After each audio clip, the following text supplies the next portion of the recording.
If you want to have the perfect start possible in Nioh 3, you are in the right place. As your fellow player who spent 50 hours in the game and wasted a lot of hours making mistakes, I will be giving 21 tips that will save you a lot of time and guesswork and help you avoid the common traps in the game. Like for example, taking advantage of battle scrolls. After you complete your first mission in the game, you will unlock battle scrolls, which are your spammable missions in the game that you can also access anytime in shrines. You can use battle scrolls or replay previously completed missions to farm Amrita or your main currency in this game to level up or even get more weapons or complete a strong armor set early on in the game. Like the Crimson General armor set that I have here, which is very powerful early on and gives you huge chances of clearing hard fights. Blue Revenants or Acolytes can be summoned in combat for additional firepower. But Red Revenants on the other hand can be challenged anytime for additional source of gear. Early Revenants in the game are not really hard to deal with and can offer you some of the new weapon types that you don't really have access to early on. And Revenants are littered across the map, so it's hard to miss them. The earliest you can access new samurai and ninja weapon types, the earliest time you can experiment with them and determine which one will match your playstyle. Nioh 3 offers a wide variety of weapons and armor sets, and each of them has different stats, rarity, and passives. So most of the time, you will be gaining a lot of trash items, and the best way of disposing them is to turn them into offerings at any shrines in the game. And the fastest way of selecting every possible offering in your inventory is by pressing the R2 button, and this will save you a lot of time. But before you offer those gears, pay close attention to the weapons and armors you are switching over and over from time to time, and make sure that all of them are locked by pressing the square button to avoid accidental offerings of your main stuff. And if you are getting value so far, subscribe to the channel. Liking the video and engaging in the comments helps me more than you can imagine, or consider supporting us on Patreon or by becoming a channel member today, and I appreciate your support.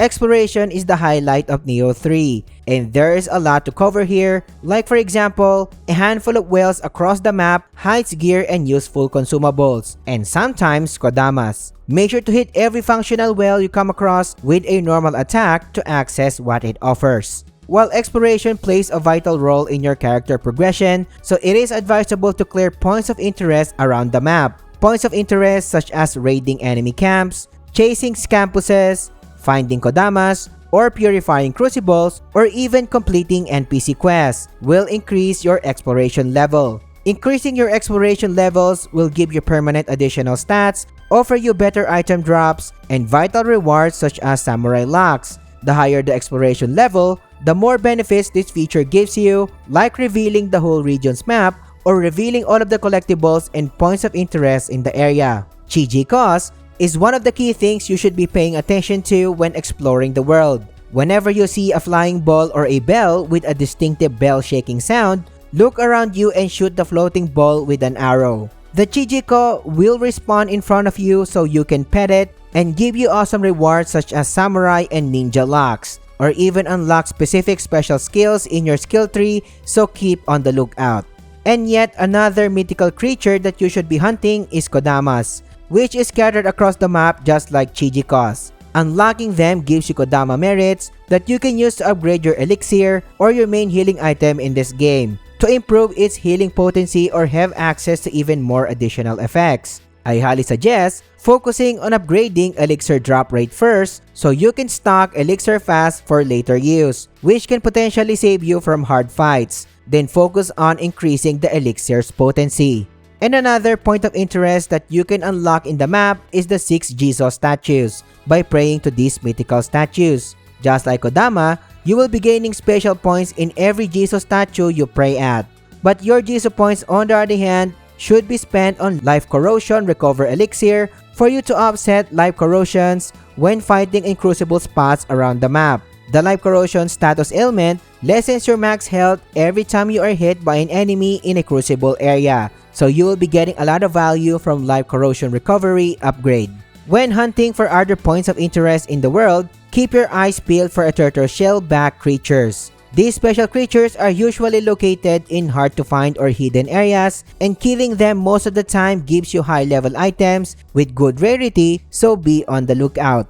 Just like in any open world Souls-like games, you will come across elite enemies and sometimes even mini-bosses roaming the map. It may look like at first that it is impossible to beat them at your progress, especially because of their size. Some of them are manageable to beat even in the early parts of the game, so try fighting them once or twice. Depending on your skill level, you can beat these elite enemies to have access to early high-level weapons or gear early on, or even progression materials. When killing enemies out in the field, you will have a chance to get soul cores. These soul cores can be purified in shrines, so you can use them to your advantage. Like for example here, I got the Yoki Soul Core and purified the core in a shrine. Then the Soul Core management will allow me to either slot in the Yoki core that I just got on a Yin on a Yang slot. If I slot in the core on a Yang position, it will let me summon the Yoki in combat. But what I want you to focus on is the Yin position. If I drop the Yoki Soul on the Yin position,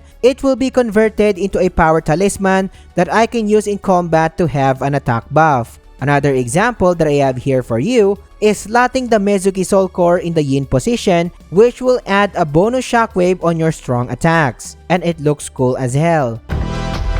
Stat allocation is part of almost every Souls-like game, and while increasing your overall damage is great by focusing on your strength stat alone, or increasing your constitution to have more HP for better survivability, it is highly suggested to prioritize your heart stat as well, because the heart stat directly increases your ki raw stats, and ki makes the world go round in Nioh 3. Ki, or your stamina in this game, determines the number of your attacks you can perform or your dodge maneuvers require ki, and so on. So be sure to pay attention to the said stat. Speaking of stat allocations, this game did a fantastic job by allowing players to revert our levels and refund the Amrita used beforehand without limit. So you are encouraged to try different kinds of character builds if you are into it, even in the early parts of the game. Especially if you are still finding the playstyle that you prefer. You can reset your levels or stats by pressing the L3 button on a PlayStation controller and you are all set.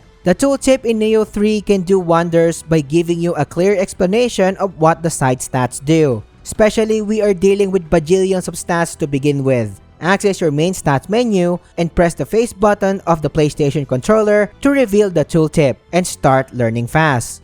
Nioh 3 is known for its ever-growing arsenal of gear, with each of them having random and unique passives that a player can experiment with. But as a new player, you may find all of these overwhelming firsthand, especially if you are getting new items one after another. My tip for you is to disregard equipment passives early on and focus on raw stats instead. If a weapon gives you a higher attack, by all means go for it, while the same thing applies to your armor pieces. This will save you hours of playtime by just focusing on other things such as general exploration, instead of sitting there and trying to find the best passives you can have. The best items are yet to come, so your items will surely be obsolete faster than you can think of. While I also understand that advanced players love to experiment right at the very start of the game, you can play with set effects right off the bat. You can reveal what set effects a combination of gear provides by pressing the L2 plus left directional button. This will reveal the item's flavor text and of course,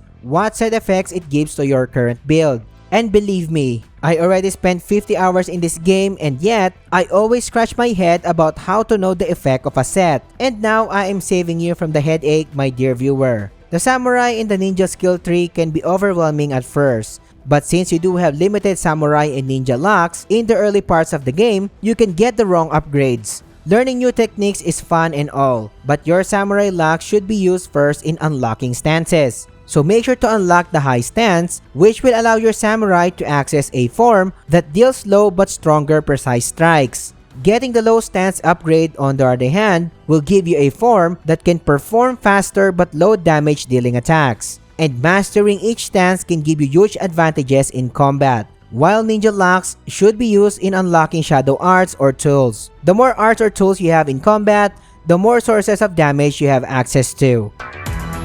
Now, if you are like me and don't want to switch to a different style when countering a burst break, you will want to change the style shift and burst separation under the control settings. You can return your style after burst breaks if you prefer to perform certain attack combinations for that style. While holding R2 will allow you to change your form manually. instead of the system forcing you to change the styles during burst breaks. Aside from prioritizing your samurai stances in your skill tree, make sure to pay attention to the flock skill. This skill is broken as hell as it will allow you to change stances during ki pulse, but it also generates a huge amount of ki in the process compared to your regular ki pulses. The more ki you have, the more attacks you can deal to enemies before disengaging. And since flocks require stance changing, it will allow us to adapt easily depending on the situation, since if you can remember, each of the samurai stance has different attack speeds and executions. And as early as possible, master flocks along with change stancing,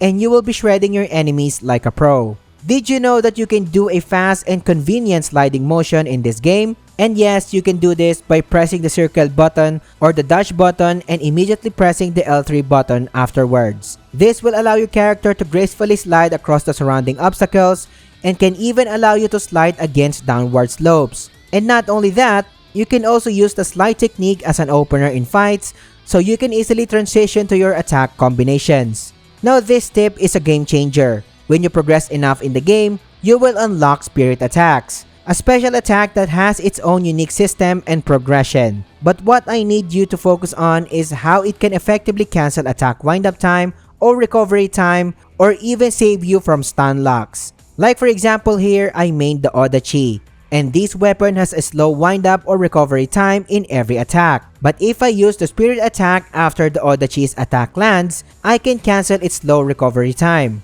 Well, if you run out of ki or stamina, you will be in a vulnerable position where your character tries to recover, or simply in a stun state. And yes, the spirit attack can cancel this stun animation, so you can quickly get out of danger. But what if you are looking for the best step-by-step progression guide in the game to have the perfect start? This video will teach you everything you need to know, so click on it and I will catch you on the next one.